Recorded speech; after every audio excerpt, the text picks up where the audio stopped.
समाजवादी क्रान्तिको बाटोमा अगाडि बढ्ने संकल्प गर्दै आएका छौं र यसरी संकल्प गर्ने पार्टी पनि अहिले देशमा नेकपा माओवादी केन्द्र मात्रै हो। नेताहरू एक ढिक्का भएर जाने हो भने जनता जुरुक्कै उठ्ने स्थिति अहिले पनि देख्छु मैले। अध्यक्षको नाताले मेरो चुनौती नेताहरूलाई के गरी मिलाउने भन्ने चुनौती आजको सबभन्दा ठूलो चुनौती भएको मैले देख्छु। त्याग र बलिदानका कीर्तिमानहरू कायम गर्न सक्ने यो संख्यामा शहीदहरू, बेपत्ता योद्धाहरू, घाइते अपाङ्गहरू भएको पार्टी नेकपा माओवादी केन्द्र मात्रै हो। देशको दोस्रो पार्टी बन्ने ठाउँमा थियौं, छौं र हामीले मूल्याङ्कन गर्दा सबैतिरको हिसाब गर्दा हामी 175 वरिपरि चाहिँ हामी जित्छौं भन्ने नै हिसाब देखिन्थ्यो। हाम्रा स्थानीय तहलाई मात्रै बचाउन सकेको भए हामी 175 वरिपरि हुन्थ्यौं र हामी देशको दोस्रो ठूलो पार्टी र कम्युनिस्ट आन्दोलनको पहिलो पार्टी अहिले नै बनिसकेका थिए। जनमतै खस्केको, जनतामा हामी प्रतिको आकर्षण घटेर हामीले हाम्रो चाहिँ सिट गुमेको भए हामीले कमजोरी गर्यौं, जनताले साथ दिएनन् भन्न हुन्थ्यो। जनताको साथ समर्थन रह्यो, तर पार्टी भित्रकै अन्तर्विरोधका कारण एकले अर्कालाई हराउन चाहिँ जनतालाई नै विभाजित गर्ने ढङ्गले गएकै कारणले हामीले 50 भन्दा बढी हामीले जितेका गुमाएका छौं। पूर्व माओवादी र अरु कम्युनिस्ट घटकहरूबाट माओवादीमा आउने जुन एउटा लहर जस्तै चलेको छ, दिनदिनै ठूलै संख्यामा सानो दुःखले, सानो त्यागले, सानो बलिदानले आएको परिवर्तन होइन।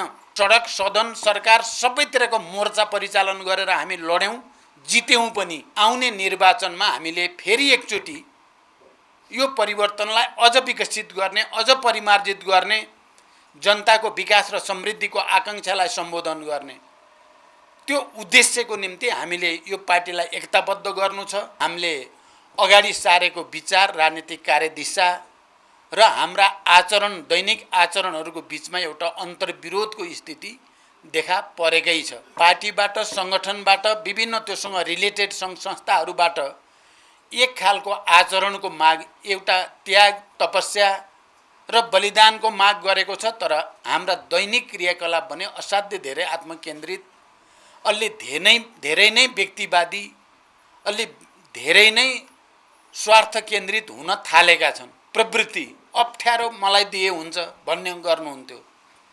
पार्टीका सबै ठाउँमा जहाँ जटिल समस्याहरू पैदा हुन थाल्थे, कमरेड पोस्ट बहादुर बोगटी त्यही क्षेत्रमा जानुहुन्थ्यो, त्यहीको नेतृत्व गर्नुहुन्थ्यो।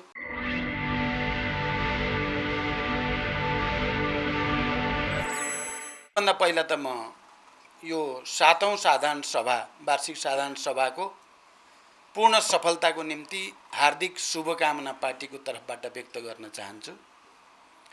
यहाँ धेरै कुरा पूर्ववक्ता साथीहरूले राखिसक्नु भएको छ कमरेड पोस्ट बहादुर बोगटीको बारेमा र यो स्मृति प्रतिष्ठानले के कस्ता कामहरू गरेर कमरेड पोस्ट बहादुर बोगटीको योगदानको, उहाँको नेपाली कम्युनिस्ट आन्दोलन, नेपालको सामाजिक रूपान्तरण, राजनैतिक आन्दोलनमा जुन उचाइ उहाँले हासिल गर्नुभएको छ, त्यो उचाइलाई ठिक ढङ्गले स्थापित गर्ने कुरा, उहाँका विचारहरूलाई ठिक ढङ्गले जनतामा सम्प्रेषित र स्थापित गर्ने कुरा र उहाँ जसरी श्रमजीवी वर्गको मुक्तिको निम्ति भनेर जीवन पर्यन्त उहाँ निष्ठापूर्वक लागिराख्नुभयो, उहाँका कर्महरूद्वारा जनतालाई सेवा गर्ने कुरा, मलाई लाग्छ प्रतिष्ठानले बढी ध्यान दिनुपर्ने कुराहरू यिनीहरू नै हुन्।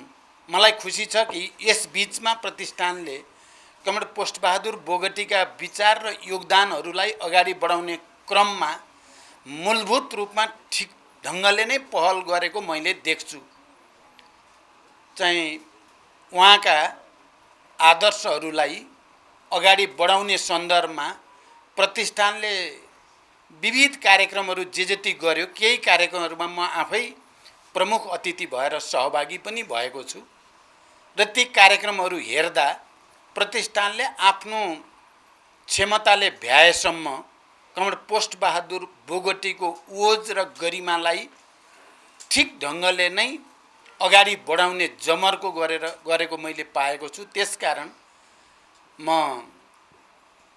प्रतिष्ठानका अध्यक्ष कमरेड हितराज पाण्डे लगायत प्रतिष्ठानका सबै पदाधिकारीहरू, साधारण सदस्य सबैलाई पनि हार्दिक धन्यवाद भन्न चाहन्छु। तपाईहरुले मूलभूत रूपमा ठिक दिशामा नै काम गर्नुभएको छ र आउने दिनमा पनि अघि कमरेड लीलामणि पोखरेलले भने जस्तै मुख्यतः विचारलाई, राजनीतिलाई, संस्कृतिलाई र उहाँले त्यसप्रति देखाएको निष्ठालाई अगाडि बढाउने कुरा पहिलो प्राथमिकतामा पर्नुपर्दछ।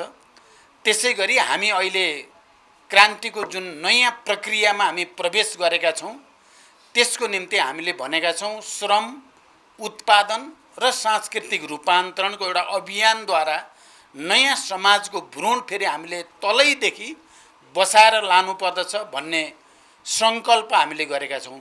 हामी सबैलाई थाहा छ, हाम्रो पार्टीको 8औं राष्ट्रिय महाधिवेशनले आजको विश्व परिस्थिति, आजको पुँजीवादको स्थिति, आजको श्रमजीवी वर्गको स्थिति, आजको विज्ञान प्रविधि, पर्यावरण, मौसम परिवर्तन, यी सबै कुराहरूको समग्रतामा अब कम्युनिस्ट पार्टीले कस्तो विचार, कस्तो रणनीति, कस्तो कार्यनीति अपनाउनु पर्छ भन्ने कुराको दिशा निर्देश गर्ने जमर्को गरेको छ 8औं महाधिवेशनले।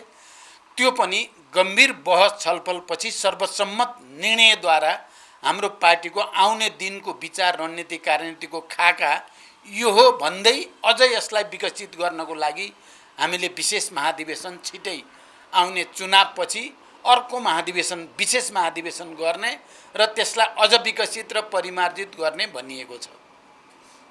त्यसकारण प्रतिष्ठानका सबै पदाधिकारीहरूले पार्टीको यो नयाँ विचार, पार्टीका नयाँ चाहिँ कार्यदिशा र नयाँ कार्यक्रमलाई दृष्टिगत गरेर, तिनलाई विचार गरेर नै यसले प्रतिष्ठानले पनि आफ्नो नीति, योजना र कार्यक्रम अगाडि बढाउन आवश्यक छ।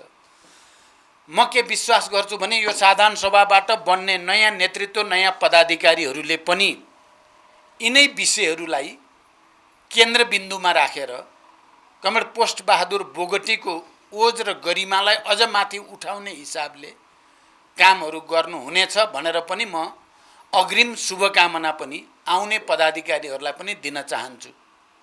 त्यसरी मात्रै हामीले यो प्रतिष्ठान गठन गर्नुको औचित्य, कमरेड पोस्ट बहादुर बोगटीका योगदानहरूलाई अगाडि बढाउने कुराको औचित्य सिद्ध गर्न सक्छौं। त्योभन्दा बाहिर गएर हामीले त्यसो गर्न सक्दैनौं। अहिले कता कता अघि यहाँ आइ पनि सक्यो, हामीले अगाडि सारेको विचार, राजनीतिक कार्यदिशा र हाम्रा आचरण, दैनिक आचरणहरूको बीचमा एउटा अन्तर्विरोधको स्थिति देखा परेकै छ। हाम्रो विचारले र कार्यदिशाले, हाम्रो कार्यक्रम र त्यसको रूपरेखाले पार्टीबाट, संगठनबाट, विभिन्न त्योसँग रिलेटेड सङ्घ संस्थाहरूबाट एक खालको आचरणको माग, एउटा त्याग, तपस्या र बलिदानको माग गरेको छ। तर हाम्रा दैनिक क्रियाकलाप भने असाध्य धेरै आत्मकेन्द्रित, अलि धेरै नै व्यक्तिवादी, अलि धेरै नै स्वार्थ केन्द्रित हुन थालेका छन्। तर यस्तो बेलामा हामी पोस्ट बहादुर बोगटीको नामसँग जोडिएको प्रतिष्ठानको साधारण सभा गर्दैछौँ भने हामी सबैको कर्तव्य हुन आउँछ हाम्रो भनाइ र हाम्रो गराइको खाडल के गरी पुर्ने, हाम्रा विचार र हाम्रा आचरण, हाम्रो व्यवहारको बीचमा देखा परेको अन्तर्विरोधलाई के गरी समाधान गर्ने र हाम्रो भनाइ र हाम्रो गराइमा एकरूपता कसरी कायम गर्ने, यो एउटा गम्भीर प्रश्न हाम्रो अगाडि आउँछ नै, आएकै छ। मैले अहिले धेरै लामो व्याख्या गर्नु छैन। कमरेड पोस्ट बहादुर बोगटीले जस्तो जीवन जिउनु भयो र जस्तो मृत्यु चाहिँ उहाँले पाउनु भयो, यो दुईटैको आफ्नै विशेषता छन्, आफ्नै मौलिकता छन्। सरलता, पारदर्शिता, सबैसँग मिलनसार रूपले घुलमिल हुन सक्ने अभूतपूर्व क्षमता, जहाँ अप्ठ्यारो छ पार्टीको काम त्यही ठाउँ रोज्ने उहाँको प्रवृत्ति, अप्ठ्यारो मलाई दिए हुन्छ भन्ने गर्नुहुन्थ्यो। पार्टीका सबै ठाउँमा जहाँ जटिल समस्याहरू पैदा हुन थाल्थे, कमरेड पोस्टबहादुर बोगटी त्यही क्षेत्रमा जानुहुन्थ्यो, त्यहीँको नेतृत्व गर्नुहुन्थ्यो, समस्यालाई विविध रूपले समाधान गर्नुहुन्थ्यो। सबै प्रवृत्तिहरूलाई कुनै न कुनै रूपले उहाँले तालमेल गर्ने, सामञ्जस्य कायम गर्ने र समस्यालाई समाधान गरेर जानुहुन्थ्यो। यो खाली क्षेत्र र तलको मात्रै कुरा होइन, माथि लिडरहरूको बिचमा नै हुने अन्तर्विरोधहरूलाई पनि सहजीकरण गर्न सक्ने, त्यसलाई समाधानमा चाहिँ योगदान गर्न सक्ने अभूतपूर्व असाधारण खालको क्षमता थियो। उहाँ धेरै पढेको चाहिँ त्यस्तो एकाडेमिक विद्वान पनि होइन, तर उहाँमा त्यो अद्भुत क्षमता थियो। उहाँले धेरै पढेका ठुल्ठुला विद्वानहरू, डाक्टरहरू, वैद्यहरू सबैलाई पनि आफ्नो त्याग, आफ्नो सङ्कल्प, आफ्नो अनुभव र क्षमताद्वारा प्रभावित गर्न सक्ने विचित्रको क्षमता उहाँमा थियो। त्यो गुण थियो उहाँमा। अब हामीले जति बेला पोस्टबहादुर बोगटीको स्मृति दिवस मनाउँछौँ या स्मृति प्रतिष्ठानका कार्यक्रमहरू गर्छौँ या आउने दिनमा गर्ने अरू विचारसँग सम्बन्धित, भौतिक पूर्वाधारसँग सम्बन्धित, उत्पादनसँग सम्बन्धित, श्रमसँग सम्बन्धित या जनपरिचालनसँग सम्बन्धित जे जति क्रियाकलापहरू हामी गर्छौँ, त्यति बेला हामीले उहाँका यी गुणहरूलाई ध्यान दिनै पर्ने हुन्छ र यी गुणहरूबाट सिक्ने हामीले पनि सङ्कल्प गर्नै पर्ने हुन्छ। उहाँ हामी बीच हुनुहुन्न। अहिले हामी प्रतिष्ठानको पनि 7औं वार्षिक साधारण सभा मनाउँदैछौँ र हामी वर्षेनी उहाँलाई स्मृति दिवस मनाएर उहाँका गुणहरूको बारे चर्चा परिचर्चा गर्ने गरेका छौँ र पार्टीलाई त्यो दिशामा रूपान्तरण गर्ने जमर्को हामीले गरिराखेकै छौँ। थुप्रै चुनौतीका बावजुद एउटा के कुरा साँचो हो भने, हामी कहाँ कमरेड पोस्टबहादुर बोगटी या कमरेड निर्मल लामा या कमरेड नरबहादुर कर्मचारी या कमरेड सुरेश वाग्ले बासु या त्यस्ता हजारौँ शहीदहरू जसले देश जनताको लागि, पार्टी र क्रान्तिको लागि आफ्नो सम्पूर्ण त्याग गर्न हाँसी तयार हुनुभयो, त्यस्ता हजारौँ हाम्रा अग्रजहरू हाम्रो पार्टीमा छन्। यो पार्टीमा मात्रै छन्। त्यति धेरै अगुवा, त्यति आदर्शद्वारा उत्प्रेरित त्याग र बलिदानका कीर्तिमानहरू कायम गर्न सक्ने यो सङ्ख्यामा शहीदहरू, बेपत्ता योद्धाहरू, घाइते अपाङ्गहरू भएको पार्टी नेकपा माओवादी केन्द्र मात्रै हो। त्यसकारण यो पार्टी ती सबै महान शहीदहरू, ती सबै दिवंगत नेता कार्यकर्ताहरू जो हामीसँग हुनुहुन्न, ती सबैको ऋण हाम्रो काँधमा छ। त्यसकारण हामीले पार्टीका बैठकहरूमा, सम्मेलनहरूमा, महाधिवेशनहरूमा हामीले वैचारिक ढङ्गले क्रान्तिकारी विचारलाई नै अङ्गीकार गर्ने र त्यही विचारको आधारमा समाजवादी क्रान्तिको बाटोमा अगाडि बढ्ने सङ्कल्प गर्दै आएका छौँ र यसरी सङ्कल्प गर्ने पार्टी पनि अहिले देशमा नेकपा माओवादी केन्द्र मात्रै हो, वैचारिक ढङ्गले सङ्कल्प गर्ने। तर जस्तो कि हामीले भन्यौँ, हाम्रा व्यवहार आचरण चाहिँ त्यस अनुकूल भएका छैनन्। कहीँ न कहीँ आचरण र व्यवहारमा विचलनका सङ्केतहरू गम्भीर रूपले देखिएका छन्। हामीले पार्टीका बैठकहरूमा त्यसको अनुभूत गर्छौँ, हामीले निर्वाचनमा त्यस्तो अनुभूत गर्छौँ, हामीले जनपरिचालनका कार्यक्रमहरूमा त्यस्तो अनुभूत गर्छौँ। निर्वाचनको क्रममा तपाईँ हामीलाई थाहा छ, हामीले माथि बसेर हिसाब गर्दै गर्दा स्थानीय तहको निर्वाचनमा हामी देशको दोस्रो पार्टी बन्ने ठाउँमा थियौँ, छौँ र हामीले मूल्याङ्कन गर्दा सबैतिरको हिसाब गर्दा हामी 175 वरिपरि चाहिँ हामी जित्छौँ भन्ने नै हिसाब देखिन्थ्यो र त्यो हिसाब हामीले मनोगत गरेको पनि होइन। हामीले 74 को निर्वाचनमा स्थानीय तहमा जितेका हाम्रा स्थानीय तहलाई मात्रै बचाउन सकेको भए हामी 175 वरिपरि हुन्थ्यौँ र हामी देशको दोस्रो ठुलो पार्टी र कम्युनिस्ट आन्दोलनको पहिलो पार्टी अहिले नै बनिसकेका थियौँ। तर दुर्भाग्य, हामीले झन्डै 50 भन्दा बढी पहिला निर्वाचनमा जितेका आधारहरू हाम्रा गुमे। अर्को दुर्भाग्यपूर्ण कुरा के हो भने, त्यहाँ आधार हाम्रो गुमेको हाम्रो जनमत खस्किएर होइन, जनमतै खस्केको, जनतामा हामीप्रतिको आकर्षण घटेर हामीले हाम्रो चाहिँ सिट गुमेको भए हामीले कमजोरी गऱ्यौँ, जनताले साथ दिएनन् भन्न हुन्थ्यो। जनताको साथ समर्थन रह्यो, तर पार्टीभित्रकै अन्तर्विरोधका कारण, एकले अर्कालाई हराउन चाहिँ जनतालाई नै विभाजित गर्ने ढङ्गले गएकै कारणले हामीले 50 भन्दा बढी हामीले जितेका गुमाएका छौँ। अहिले अब अर्को निर्वाचन आउँदैछ प्रदेश र सङ्घको। हामीले प्रदेश र सङ्घको निर्वाचनमा पनि अहिले जुन आकर्षण माओवादी केन्द्रप्रति देखा परेको छ त्यसलाई बचाउन सक्यौँ। जनमत जस्तो देखा परेको छ र एकता प्रक्रियामा अहिले फेरि पूर्व माओवादी र अरू कम्युनिस्ट घटकहरूबाट माओवादीमा आउने जुन एउटा लहर जस्तै चलेको छ, दिनदिनै ठुलै सङ्ख्यामा अब त समूहगत रूपमा पनि एकता हुने कुरा कतिपयसँग अन्तिम चरणमा पुगेको पनि छ। यो सबैलाई बचाउन सक्यौँ भने हामी फेरि लेफ्ट मुभमेन्टको, वामपन्थी आन्दोलनको पहिलो पार्टी बन्ने पुरै सम्भावना छ। त्यसकारण आज हामी यो स्मृति प्रतिष्ठान पोस्टबहादुरको वार्षिक साधारण सभामा उपस्थित छौँ र हामीले केही सङ्कल्प गर्दैछौँ भने आउने प्रदेश र सङ्घमा पार्टीलाई एकताबद्ध गर्ने, नेतृत्वदेखि कार्यकर्ता पङ्क्तिसम्म जनमतलाई त्योसँग जोड्ने र दृढताको साथ अगाडि बढ्ने गर्यो भने फेरि देशको नेतृत्व यो पार्टीले गर्ने ठाउँमा पुग्ने प्रष्ट सम्भावना देखा पर्छ।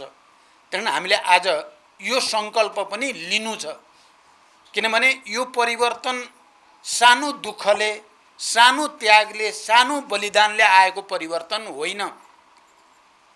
अहिले संविधान सभाबाट सङ्घीय लोकतान्त्रिक गणतन्त्रको जुन संविधान छ हामीसँग, जसलाई परिमार्जन गर्ने कुरा पनि हामीले गरिरहेका हुन्छौँ, जसमाथि अलोकतान्त्रिक र असंवैधानिक प्रहार भयो भने त्यसको रक्षाको निम्ति हामीले सडक, सदन, सरकार सबैतिरको मोर्चा परिचालन गरेर हामी लड्यौँ, जित्यौँ पनि।